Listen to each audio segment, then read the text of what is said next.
Good morning! Ngayong araw nga pala ay may pasok ako. Ayan, mag-init muna tayo. Lilipitin ko muna yung higaan para makapag-prepare na.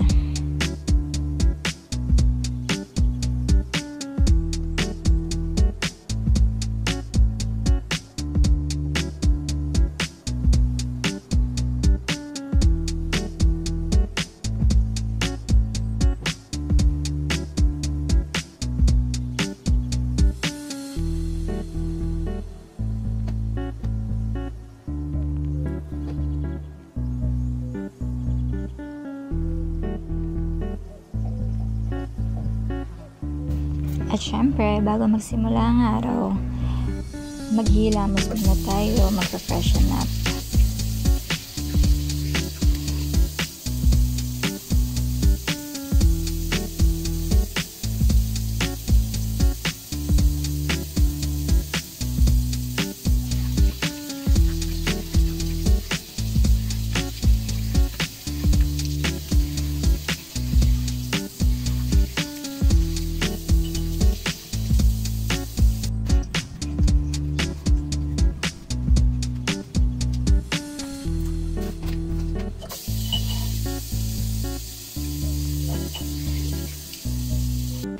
Pagkatapos nga maghilamos, ayan, umiinom muna ako ng mainit na tubig para yun yung unang laman ng tiyan ko.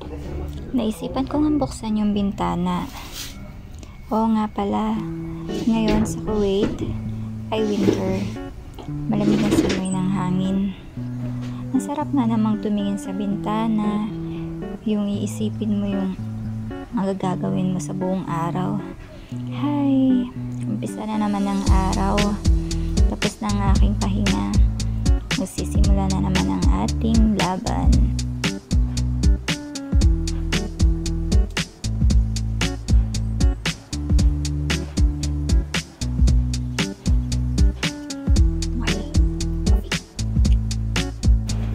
Tara, samahan niyo akong kumain.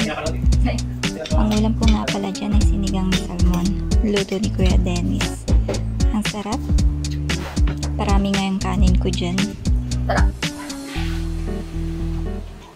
Kumain sila yan? Oo pa siya.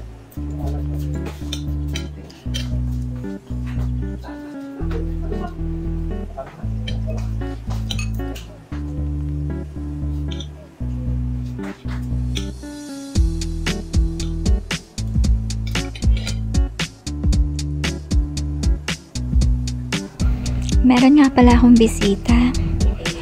Yung alaga naming aso. Cute niya. Siya nga pala si Whitey. Napakabait na aso niyan. Tahimik lang. Baby namin yan sa bahay. Ganyan lang siya. Lagi nakatabi sa'yo, nakasunod. Nakikinood din. Ang cute lang.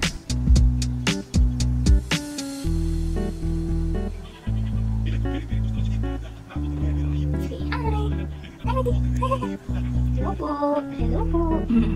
Siya po sila.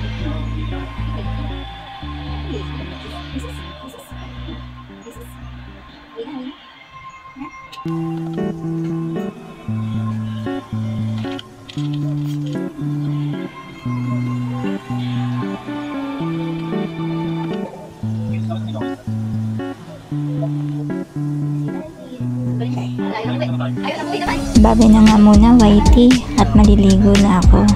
Anong oras na? Mamadali na naman ako niyan, as usual. Lagi na lang saktuhan.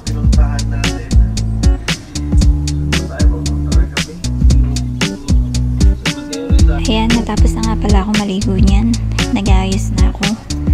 Nagmamadali na ako niyan. Kasi anong oras na? Hahabol na naman ako ng oras. Ay, nako Regine.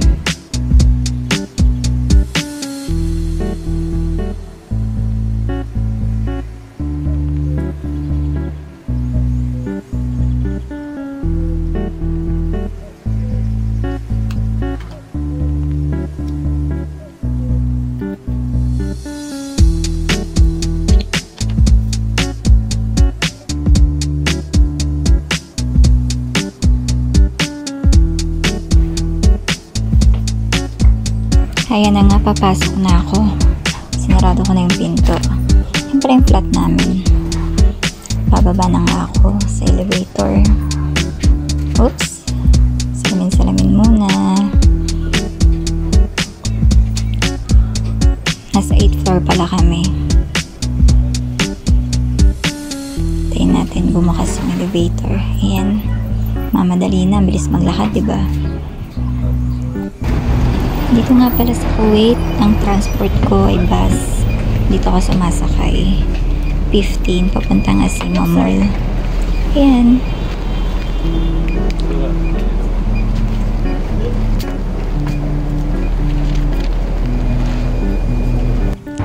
Ito nga pala yung pinagtatrabahuhan ko. Isa sa malaking mall sa Kuwait, Asima Mall. Diyan sa loob yung pinagtatrabahuhan ko. Pagbaba mo ng bus, yun na. Lakad ka lang ng konti.